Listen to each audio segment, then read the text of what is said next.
Anne sat down and felt the heat of embarrassment as Mary slowly combed through her long dark hair, knowing what she'd find. "I've got them too, haven't I?" she asked. "You certainly do, which means you'll have to take these combs and packets of DDT powder back with you to Owlet Farm and treat everyone, including the land girls. I know it's a bind, but we have to get it under control." "I feel so dirty," muttered Anne, resisting once again the terrible urge to scratch. Mary calmly combed the DDT powder through her hair before turning to examine George's. "Lice attack clean hair too," she said, "so there's no shame in it. Just make sure you use the powder as per instructions on the packet, even on those who are yet to be infested, and comb the dead lice and their eggs out onto newspaper every morning and night, and then burn the paper. Prevention's the watchword." "Even the little ones?" "Especially the little ones," Mary said firmly, combing the powder through George's neat brown hair. "Keep it on for as long as possible, and then wash it out with strong coal tar soap. At the first sign of itching, do it all over again." George dipped his chin, clearly as embarrassed as Anne. "It looks as if you'll have your work cut out for the next few weeks, Mary." "Don't I know it?" she said on a sigh. "I'll have to visit every house and farm in the village. I just hope my stock of powder doesn't run out. It's the very devil to get hold of with the rationing so tight and the Bristol supply is constantly under enemy attack." She handed George a finely toothed comb, and he slipped it into his top pocket. "Would you stay for a cup of tea?" he asked. "I don't have time," she said regretfully. "Perhaps after my next visit."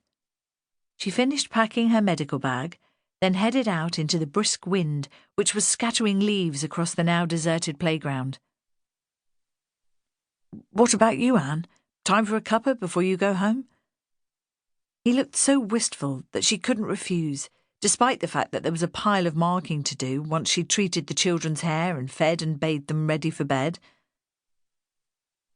"Why not?" she replied, stowing the comb and packet inside her bulging briefcase. "I could do with a sit-down before the evening chaos, and as Sally is working at the village nursery today, she'll take the little ones home." They fetched their coats, hats and gas mask boxes and wrapped up against the raw wind. Then Anne followed his tall figure across the playground towards the tiny cottage provided for the school principal. Squadron leader George Mayhew had once been engaged, but the girl hadn't loved him enough to stick around after he'd been disfigured during the Battle of Britain, when his plane was shot down, and he cut a rather lonely figure around the village.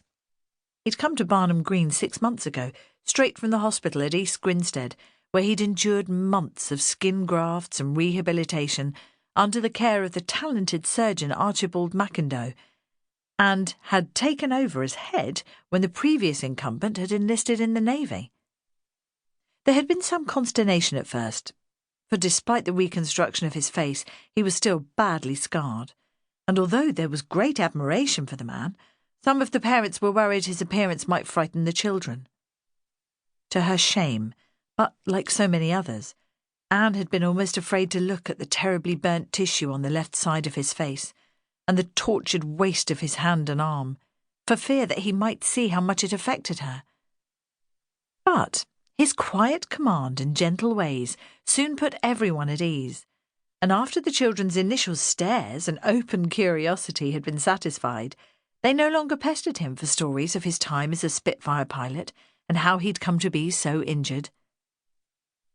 Anne glanced across at him now, once again experiencing that twist in her heart as she pictured how handsome he'd once been, and how much he reminded her of Martin, who was no doubt at this very minute putting his life in danger on a bombing mission over Germany. She hastily tamped down on the dark thoughts that plagued her constantly. Her husband would survive. He'd come through. He had to. She blinked back the tears, blaming them on the icy wind, and concentrated on the cottage ahead. Like the other buildings in the village, the 2-bedroom cottage was of mellowed cream stone, with a small front garden which had been turned into a vegetable plot, a sturdy wooden door, and 4 windows overlooking the narrow lane that ran through the village to the nearby hamlets. The thickly entwined branches of wisteria curled over the door and along the wall, leafless now, but a riot of purple droplets in